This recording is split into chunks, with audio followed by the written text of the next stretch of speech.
What up, YouTubers? It's your boy, the Visionary. Welcome to another episode of Fireside Chat Preludes. We got a lot of shit to talk about. I'm going to try to keep it under 5 minutes because that's what I do with my preludes. First topic, Hugo Chavez, the president of Venezuela. He is done. He's died. He's passed away. I don't know.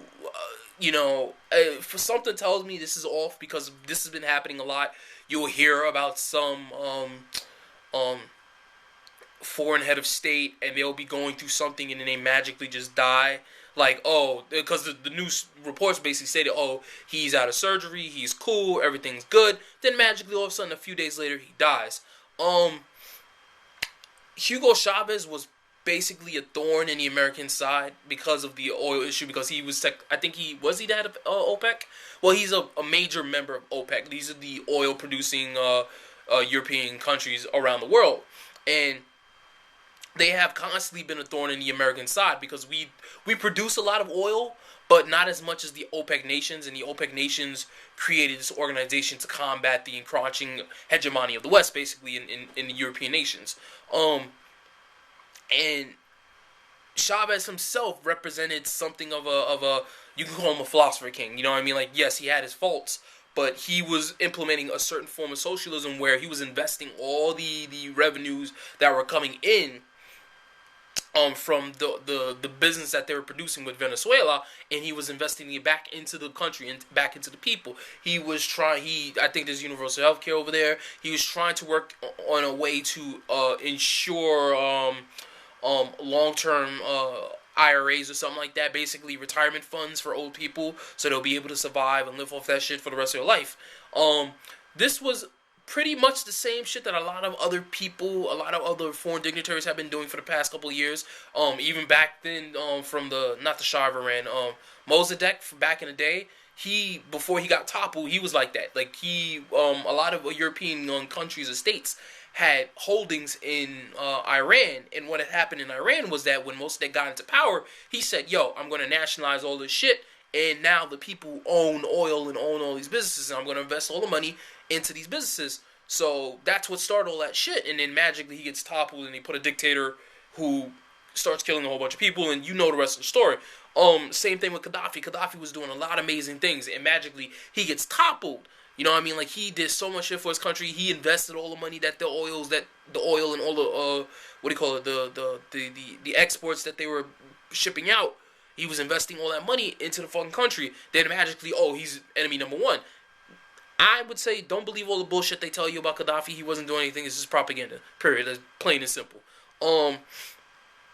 But yeah, Hugo Chavez dying, it kicked up a shitstorm because they try to figure out what's going to be his legacy in terms of where the financial future of the country is going to be. Are they going to continue investing in putting the money back into the country, or are they going to try to start privatizing a lot of shit that's going on there?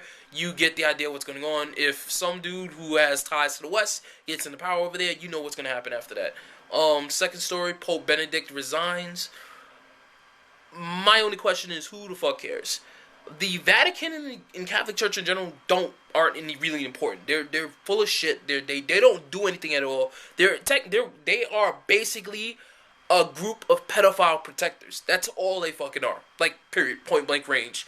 For them to put this in the news, like, as the first page news and shit, is bullshit. It's pointless. It's nothing but a fucking distraction.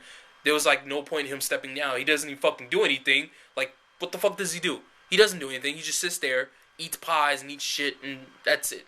And he says a word or two to make people feel better. That's it. Period.